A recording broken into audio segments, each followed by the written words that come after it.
I know we'll stay with him. I'm very happy about that. Maybe we'll get to talk about Rotary. That's awesome. That was one of 3 emails this week for him, in case anybody's keeping up. So for our guest, my husband's name is Michael Jordan, and he gets a lot of fan mail. So I can't wait. I can't wait for you to send pictures. Oh, he said send pictures. Anyone else have a happy they'd like to share? We've got 3 happies over here. Awesome. Well, I'm excited. Our son from Duluth, Minnesota, he flew in on, our son flew in on Monday night from Duluth, and he's been here all week. And so everybody, all of the other kids and grandkids have all come to see him. He hadn't even got to see the newest grandkids that are a year old and 7 months old. So that was a neat thing. And so, so all of the grandkids, all of the grandparents, all of our other kids have all been visiting our house this week. So it's been that's wonderful. We're sad because he's flying back this evening. And so, but it was such a great joy. But he's returning home, moving back in December when his lease is up. So we're excited about that. So that's awesome. Good deal. What a blessing. That is. That's awesome. All right, I'm going to pass it to Hugh. Hugh Coleman. Hey, Hugh. Good morning. I'm just happy to be here. That's all. I didn't sleep in. Oh, you're funny. Thank you, Hugh.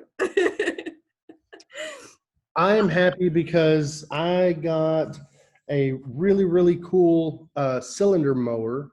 It's an Allett Kensington for anybody that's interested. It's a cylinder mower. And I can't wait to try it on my yard, try to make it look as much like a golf course as possible. Oh, very nice. And so for everybody knows, shameless plug, Carlos owns a landscaping company. One of those with the blood. Anybody else have a happy to share? Carrie, how much did we get in our happy jar last week? We got a little over $20, I think it was. Yeah. So I know we've got half of that already in, right? Yeah, we got half of that. I don't know what you collected on your end, but how close are we to $20? Pretty close. Pretty close? We got 10 on this end. Yeah, I'd say we're almost there. We're almost there. Okay, guys, you know the goal. The goal is $20. Let's try to get to 20. So if you have a happy you'd like to share and you're thinking about it, please feel free to. Yeah, pray harder. Pray harder? All right. Okay, so real quick, because we've got a great guest that we want to introduce. But first, with just a little house cleaning stuff, just to kind of keep you guys aware. Carlos, you want to take this one? Yeah. So Aubrey Love Packs is they're doing their Adopt-A-Box. It's in full swing right now. If you want to adopt your box, or if you want to drop off donations, you could do that either at Linda Inman's house. You could do that also at Karen Matson's house. But if you've got questions on how to donate, just let us know.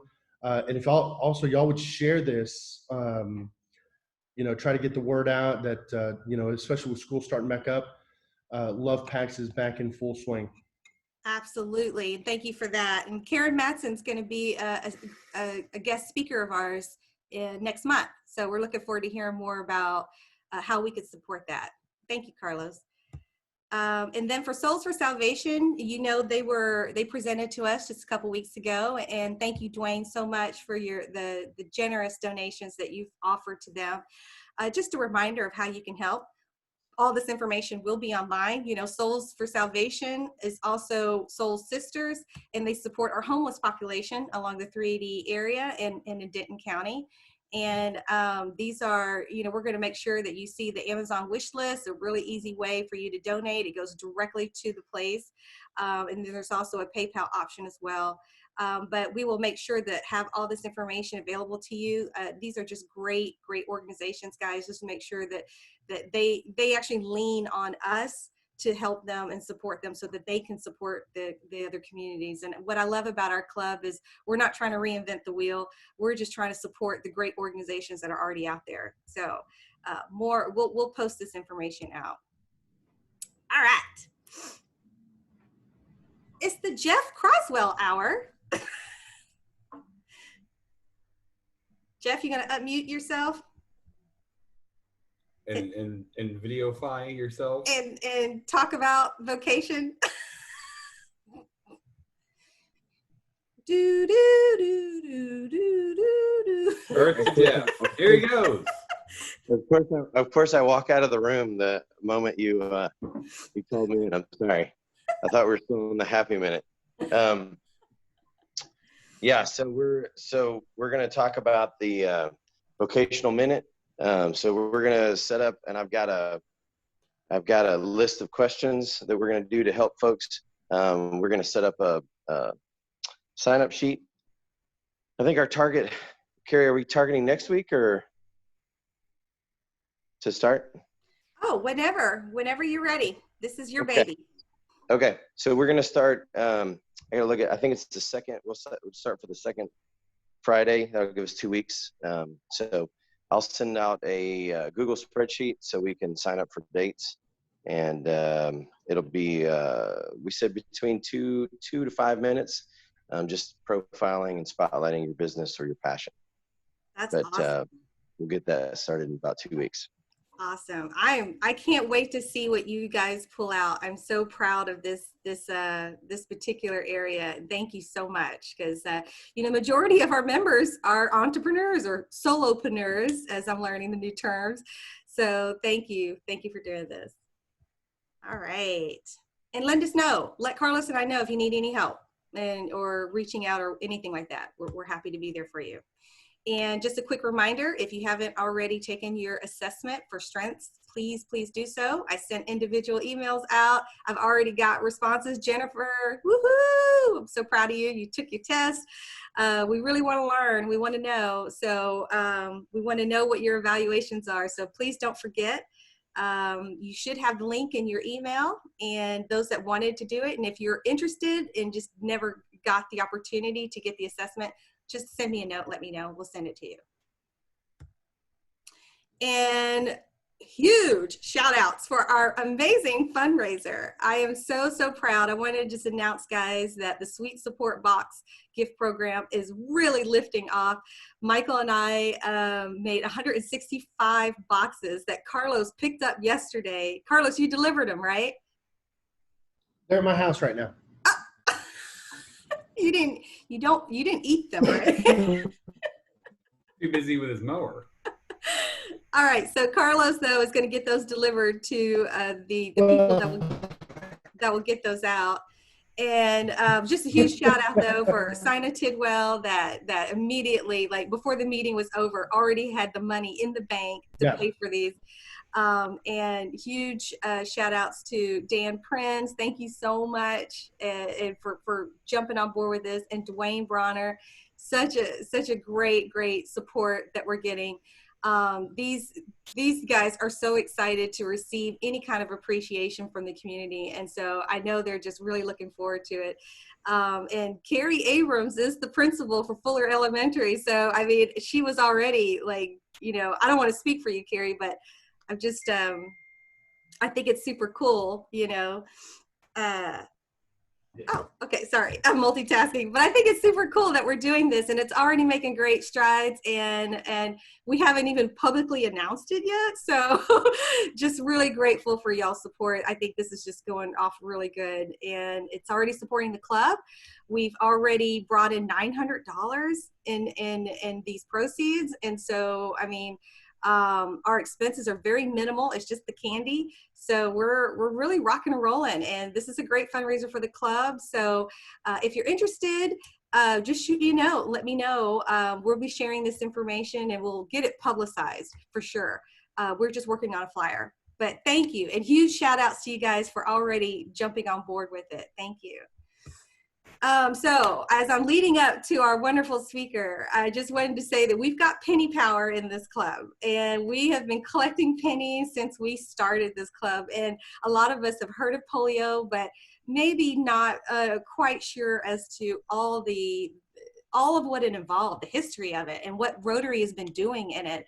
And, you know, I heard this great presentation from John at a district conference, and it was really moving, and it just really opened my eyes to realize, like, oh my gosh, we don't talk about this enough. And he did such a wonderful job that he blessed us to say, hey, you know what, I'll share this story with you guys too. So without further ado, I introduce the amazing Jon Bullock, and I'm going to switch the host to you, John. Now I'm unmuted. I'll tell you what, I'm going to do something I haven't done because y'all just seem like you're a lot of fun. Oh my gosh! Polio. If any of y'all are Beach Boys fans, this is the tune of Surfing USA. This will really ruin your morning, but we're going to give it a shot. I've never done. This is the first time this has been performed publicly. If everybody got immunized around the whole wide world, we could eradicate polio for all the boys and girls. They'll be laughing and playing everywhere that they go. They'll say thank you, Rotary, goodbye polio. Started back in '85. The world was full of fear. 350,000 new cases every year. Immunize the world now. That's what we're gonna do. Pakistan and Afghanistan, now they're the only two. We're gonna ride our bikes, our spin cycles too. We're gonna wipe out polio. That's what we're gonna do. I love it. We're gonna help the world now. Everywhere we go, they'll say thank you, Rotary. Goodbye, polio. Thank you, Rotary. Goodbye, polio. Goodbye, polio. That's it. Okay, it's over. It's a world premiere. That was a world. Thumbs up, right? Thumbs up. Oh, that was awesome. I hope we get the lyrics. I'm so glad this is recording. God, it is. Okay, well, I'm going to try to share my screen now if I can figure out how to do this. I made you a co-host. Okay. Oh, you want me to just stop sharing? I could stop sharing. There we go. All right, there we go. Okay. I see your screen. There we go. Yay, I exist. Let me see if I can move one thing here. Get that out of the way. Okay, well, like Carrie said, thank you. I'm Jon Bullock. I'm from the Rotary Club of Colleyville, but I also happen to be the District Polio Plus Chair. Today we're going to talk about these things. First is just the fight against polio, kind of the history of it. And then we're going to talk about some of our areas of focus for the upcoming year. So Rotary launched a program. Our program is called Polio Plus, and we launched that back in 1985. And since that time, really the global eradication of polio has been really our #1 international goal. Obviously, we do a lot of other things, but the fight against polio has been a focus for Rotary ever since 1985. And as my friend Bill Gates says, we were this close to finishing the job. So what is polio? Well, we've all seen pictures like this in the news a lot. Polio is a virus, and it is a very highly contagious virus. Whereas the coronavirus infects your lungs, the polio virus infects your central nervous system, and it results in muscle paralysis. So it can affect your limbs. People that are my age and older probably knew someone that had polio. I know I had a cousin that had polio. And in some cases, it can affect your breathing muscles, and it makes you unable to breathe. And some of you have seen a machine called an iron lung, and that's what an iron lung is. It helps polio victims breathe. One other thing about polio is it's mainly prevalent in the summer months. So every year we would, as we talk about flu season these days, back in the 40s and 50s, they would talk about polio season. And the thing that was so devastating about this is that polio, it wasn't a deal where one or two people got it spread across the whole country. It was a deal where once polio came into a town, it might strike that entire town, or if a family got it, it could wipe out an entire family. So people really did live in fear of polio. Another name for polio is infantile paralysis. And of course, probably the most famous victim of polio was President Franklin Delano Roosevelt. And an interesting thing about him, usually people get polio as children. He got polio as a young man. He was in his 20s, and he started an organization called the National Foundation for Infantile Paralysis, which a lot of people haven't heard of that, but their fundraising arm was called the March of Dimes. And almost everybody has heard of the March of Dimes. And this is why President Roosevelt's image is on the dime today, because he was behind the March of Dimes. Now, he didn't actually run the foundation. He had another guy, Basil O'Connor, that did that, but he was one of the faces of polio that everybody knew. Polio hit its peak in the 40s and 50s, but it had been around for quite some time. The picture that you're seeing here is a ward of iron lungs. And you can see how people would lay in there, and it was not a very good way to live your life. People would live this way, would be able to get out of the iron lung every now and then, but for the most part, this is where they lived. 1952 was the peak year where we had 57,000 cases of polio. One of the biggest breakthroughs came in 1955. It's one of those things you say it came in 1955. Really, people have been working on this vaccine for years. But in 1955, Dr. Jonas Salk invented an inactivated polio vaccine using dead polio cells. And in the world of virus fighting, there's really two approaches you can use to fighting a virus.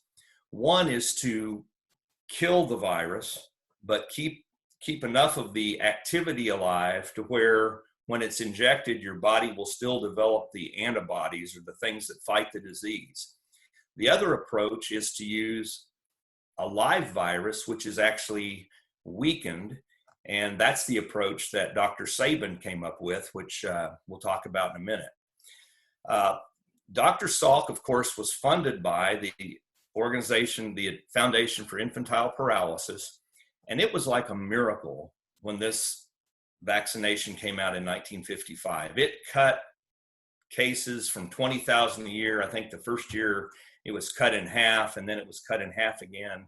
And by 1960, we were down to 1,000 cases a year. So Dr. Salk was considered a hero. I mean, he was on Time magazine. President Eisenhower welcomed him to the White House. And, Eisenhower was a pretty big military guy, of course, but, Eisenhower himself got choked up when he was thanking Dr. Salk. Now, another scientist who is actually senior to Dr. Salk worked on the other approach using a live virus. And he felt like that provided better protection. And I'm actually reading a book about polio. I'm almost done with it. There was quite a rivalry between these two guys, between Dr. Salk and Dr. Sabin. And Dr. Sabin really was the more experienced, and he really looked down on Dr. Salk. So it's an interesting story to read. Dr. Sabin basically when you catch polio, you catch it by mouth. So you can catch it through drinking water that has been contaminated, through food that's been contaminated. In rare cases, you can breathe it in. That doesn't happen a lot with polio. So when you do a live virus, you take it by mouth, and the vaccine, excuse me, when you're taking the live virus vaccine, it kind of simulates the virus itself. So his strategy enabled mass polio campaigns. And by 1979, polio was really eradicated in the United States. So a lot of younger people have never known anyone, that's right, that had polio. And by 1991, it was eradicated in the entire Western Hemisphere. So how did Rotary get involved in this? Well, in 1979, Rotary International gave a grant to administer polio vaccine in the Philippines. So at this time in the Philippines, polio was still rampant. Dr. Sabin actually helped with this campaign, and they did mass immunizations using the drops that you see here. Provided oral polio vaccine to about 6 million children. And these vaccines are like, they're like magic. Once you do it, it almost immediately eradicates polio. Within 6 months, we started providing grants to 6 additional countries. So it was wildly successful. So Rotary started its official Polio Plus program in 1985, and we made a $120 million pledge to fund a group of experts at the World Health Organization to really focus on polio eradication. And in 1988, several organizations joined together to form the Global Polio Eradication Initiative. And you can see them here on the screen. It's UNICEF, the Centers for Disease Control, the World Health Organization, and of course, Rotary. Now later, the Bill and Melinda Gates Foundation joined in. And I'll probably say this 2 or 3 times, but Bill and Melinda Gates Foundation matches each of our donations 2 to 1. So if you donate $100, Bill and Melinda donate $200. So this has raised, gosh, it might be in the billions now, certainly hundreds of millions of dollars for polio. One other thing I'll say here is that the thing that Rotary adds to this that makes this all possible is that we have Rotary clubs all over the world. So if you think about, let's think about India. I went to India on a National Immunization Day, they call it. Just think about how difficult it would be if we were trying to send a team of people from the US to immunize all the children in India. Well, you couldn't do it. But the thing that Rotary brings to the table is we have Rotary clubs all over India. So now we can help organize and we can go out and immunize the children. And guess what? It's not people that look like us, it's people that look like folks in India. So it's their neighbors that are given immunizations. So this has been wildly successful. How successful has it been, you may ask? Well, this map shows in 1988, all the countries shown in red still had new cases of polio. There were 350,000 cases each year in 125 different countries. Today, polio only exists in 2 countries, wild polio. It's Pakistan and Afghanistan. And in the last few years, the numbers have ticked up a little bit. The latest numbers I had, and I get about a weekly report on this, is there's been 58 cases in Pakistan and 29 in Afghanistan. So if you do the math, it's like 99.98% reduction in polio. So we are almost there. As my good friend Bill Gates says, however, you have to finish the job. And if you don't finish the job, especially these days, we're just one plane ride away from somebody starting polio again in the United States or all over the world. So as long as a single child remains infected, children in all countries are still at risk. So what are we going to do about it? 3 areas of focus are polio education and publicity, fundraising, and then of course we're going to give some awards. Polio education, a goal that we would like every club to set is to have a program on polio. You did it. You've accomplished the first goal. Wow. And you didn't even know it. We put together a district polio team. Right now there are 7 of us, and our job is to do this. We go around and give presentations at Rotary clubs. We encourage clubs to set goals for fundraising, and the team is going to help organize our fundraiser, which we'll talk about in a second. If any of y'all are interested in getting involved with this, this is my email address. I don't have an H in John. It's just rotaryjon@gmail.com. And if any of y'all would like to help, please contact me.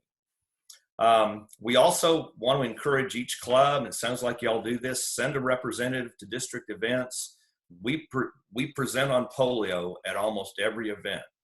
And we will also present to non-Rotary groups. So if any of you are in Lions Club or anything like that, we would be happy to give programs to those organizations.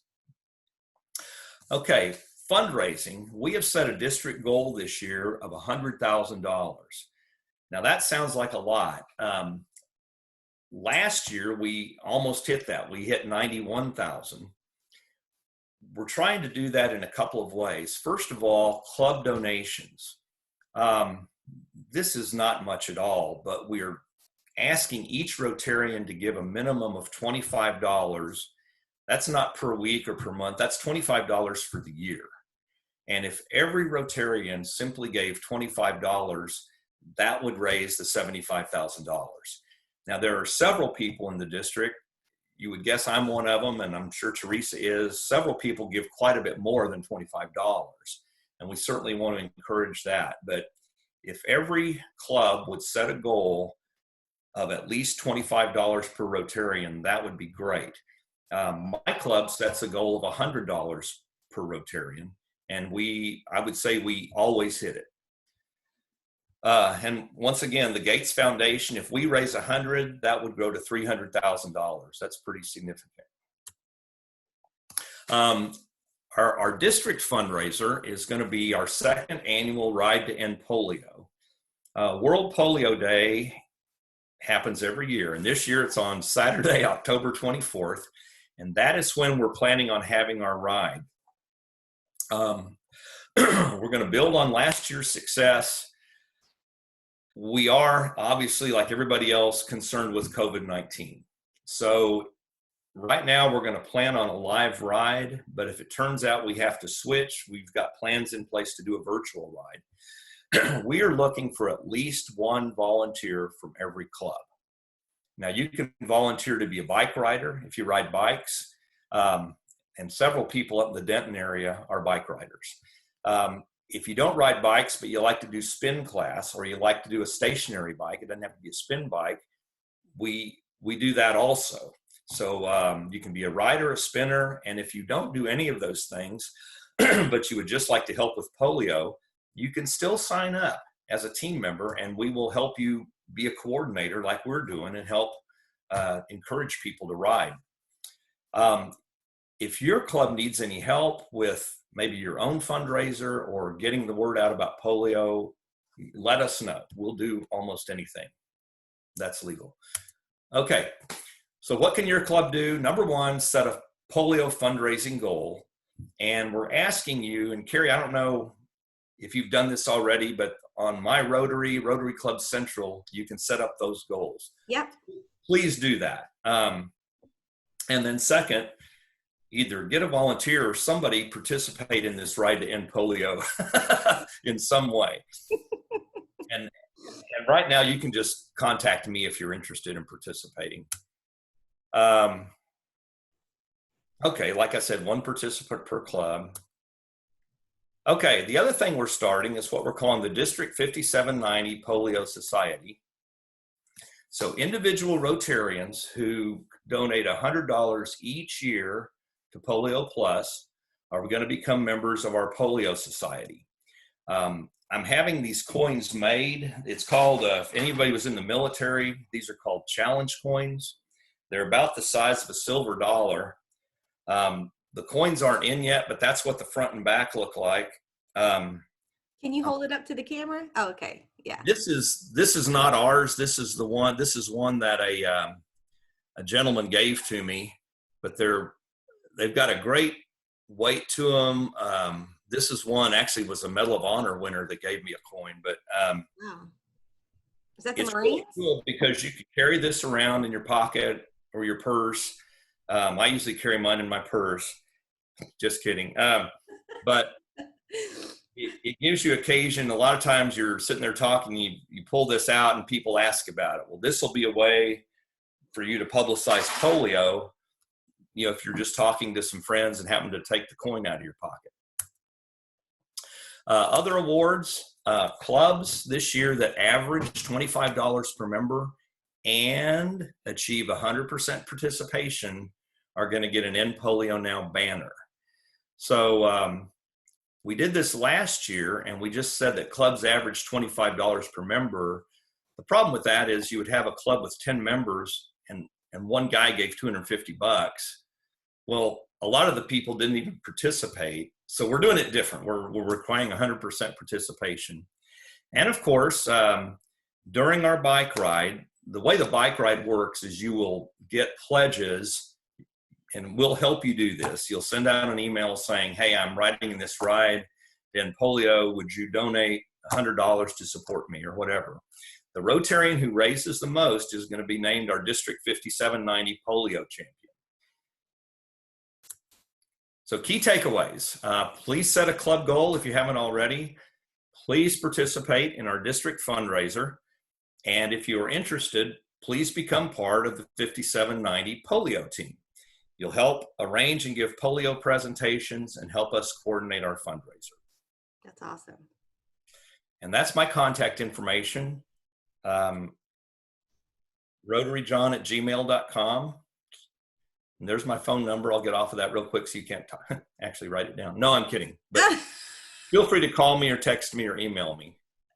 We'll make sure to share that. If anyone, this is a picture, by the way, that I took when I went on my trip to India. And this looks like something that a photographer took, but it was just me on my camera. But I don't know, kids are the same everywhere you go. Does anyone have any questions? Yeah, so I was just curious, since we are just really close to eradicating it, is there already a plan in place for when it is done? Like, are you guys already thinking that far ahead, or?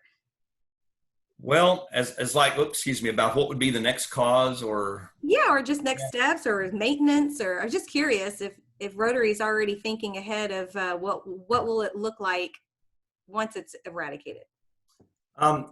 The honest answer is I don't know. Okay. I know the focus, several years ago, it got down to where it was like 20 cases. And the last few years, it's inched back up. And I think we are really focused on that final eradication. The thing you find about the processes that you set up with these polio immunizations is that you can use this process for almost any kind of immunization. So if you think about when a COVID-19 vaccine is finally developed, in the United States, it's pretty easy. You go to your doctor, you go to the drugstore, or, you go get the shot. If you're in India, or if you're in Nigeria, or wherever, it's not that easy. So what I'm certain will happen is the same structure that we've put into place for polio, we'll use that same structure to deliver COVID-19. And back when they had the Ebola crisis in Africa a few years ago, this was very valuable because the structure that they had set up to administer polio vaccines, they used that same structure to administer all the Ebola vaccines. So I think it will switch from polio to something else. But it's the other thing that's cool about this to me is there's so many ways in the world that we don't get along with each other, but in this, it really does require, it's a worldwide effort, and just from my limited experience in the National Immunization Day, the way people work together, there's no politics involved. There's no, for the most part, there's no different religions involved. It's just, you're trying to save kids from polio. So to me, it's a very pure cause to support. Absolutely. Absolutely. Does anyone else have any other questions for Jon? I do. Jon, tell us one more time real quick how we can donate. What's the easiest way to get? I'm sorry, that was breaking up. Can you I repeat? think what he was asking is, what are the easiest ways we can donate? Just remind us once again. Oh, sure. There's really two ways. The easiest way as an individual, you just go out to the Rotary International site, Rotary, I think it's rotary.org, and you can just go online and make a donation by credit card. So that is pure and simple.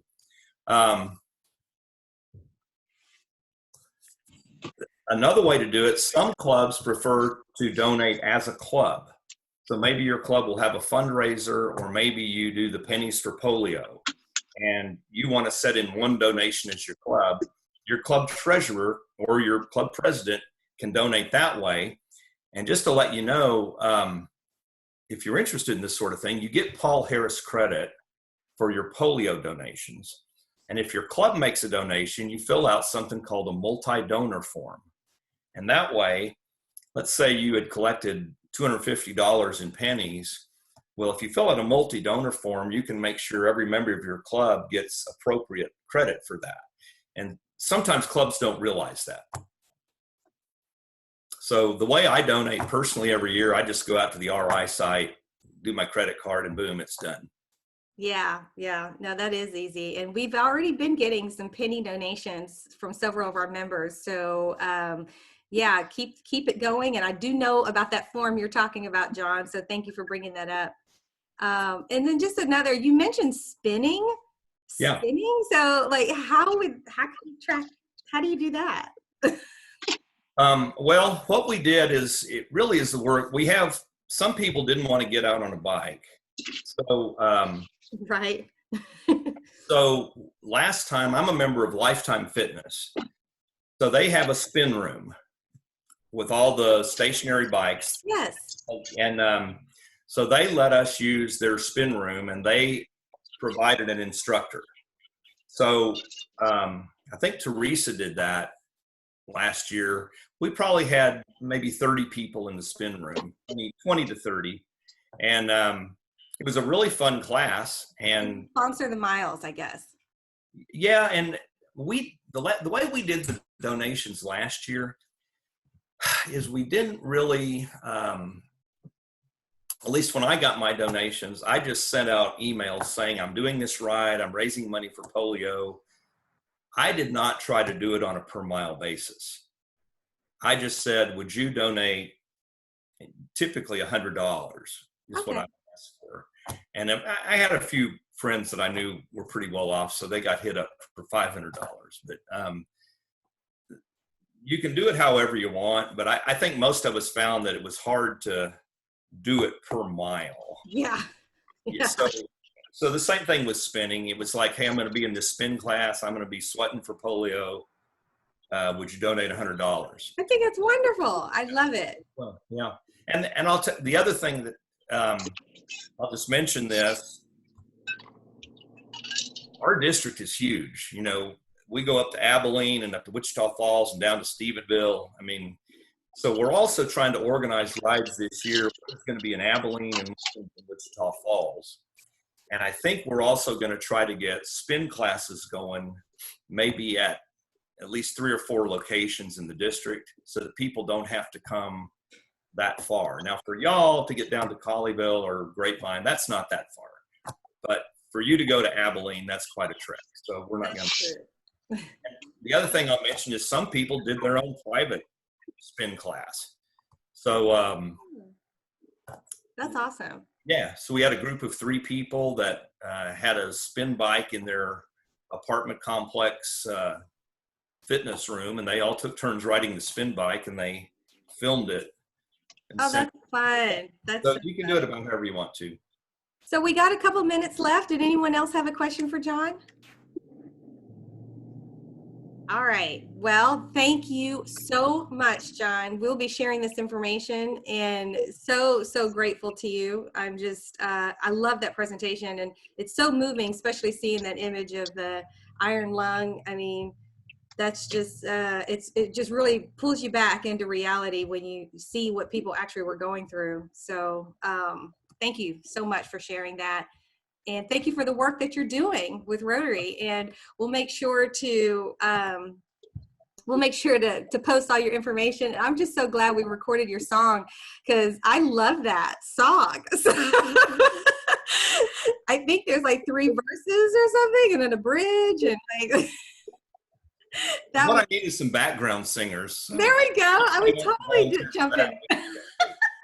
And Carlos has a beautiful voice, so he would do it too. And we could get like a Rotary Polio band going. Awesome. Well, you're wonderful. And thank you so much. And do you mind as our guest, Jon, to lead us out in the 4-way test? Sure. Of the things we think, say, or do, number 1, is it the truth? 2, is it fair to all concerned? 3, will it build goodwill and better friendships? 4, will it be beneficial to all concerned? And 5, have some fun. Thank you. Thank you so much. Thank you, everybody. Carlos, you want to ring the bell? Or do you want me to sing it? Sorry. Yes, I had it on mute and I just rang it one more time. Hold on. There we go. Great meeting. Thank you. Thank you. Thank you, Carrie. Thank you, Teresa, for coming. Thank you, everybody, so much. Wonderful meeting. Appreciate it. You guys have a wonderful weekend, and you'll see all the recaps on all the channels we provide. So until next time, take care. Bye, everybody. Bye.